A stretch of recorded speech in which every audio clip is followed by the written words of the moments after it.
This is brand new. This is a love story. Somewhere between hi and good to meet you, their eyes caught and clasped just a breath beyond comfortable. And when fire flared behind Freckles, he blinked and bowed his head over a hint of a ghost of a smile, and then he exhaled. And the earth quaked, and plaster cracked, and paint crumbled when the escape hatch in the wall, invisible until that moment, in a screech of iron hinges, burst open.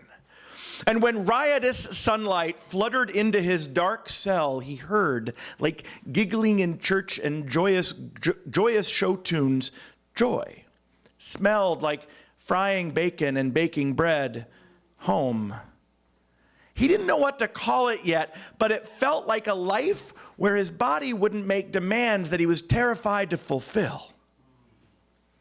And while the escape hatch still shivered from the urgency of its opening, he looked up and found the boy, still watching. Only this time he didn't look away. And with heart hammering and hands trembling, he inhaled and leaned in, ready to redirect if he had misread what was happening here, but he had not misread what was happening here. And in an awkward, blush-painted moment, their lips touched, and his eyes closed to dam the flood welling up inside him. And the treacherous taskmaster who, in dreams, had thrown him from building tops and airplane wings until he woke, clenching screams in his teeth, who had ordered him to stand obstinate against the flood because it was better to drown than to grow gills and become something monstrous. The treacherous taskmaster was himself overcome by the flood. And every organ, every artery and vein, every cell and drop of blood in his body looked up and grinned, impossibly believing that this is what they were built for. This is a love story.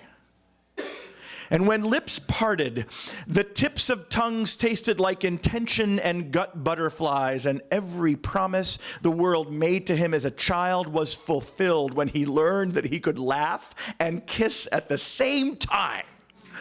And the fire that ignited his extremities did not burn like damnation. It warmed like grace.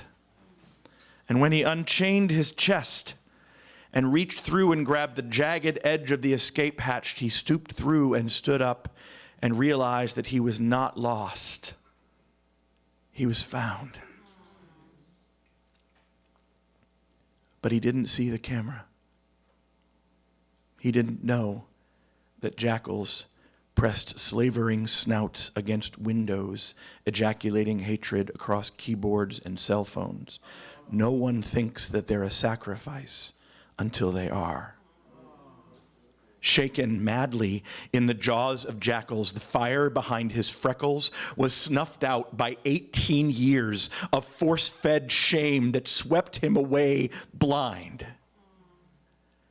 And when we weren't watching, he fell backward through the hatch into darkness, drove for an hour, parked his car, said goodbye on Facebook, and left his wallet and phone lying on the roadway.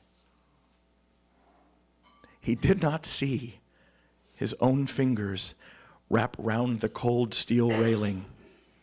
He did not stand, fist shaking on the bridge. He did not soar, arms spreading over the river. The shame was his alone, and he knew it.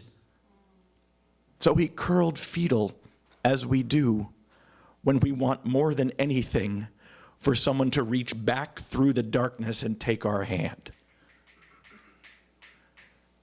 But when he tumbled into the night, he remembered to cry.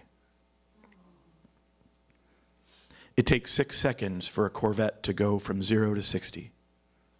It takes 6 seconds for a thief to break into your house. It takes 6 seconds for your heart to beat 7 times, unless you're terrified. It takes 6 seconds for an object to fall 200 feet. 1, 2, 3, 4, 5, 6, His heart beat 16 times through the wind of his passing before the river rose up and took him. And the people wailed and wondered why, and the jackals slunk silent to their lairs, licking lips and thinking, well, what can be expected of a sacrifice anyway? And he did not grow gills, and he did not become something monstrous. But the pain did stop. It took 6 days for the river to wash him clean of the sins of jackals. But from what it gave back, it was not clear whether he forgave us.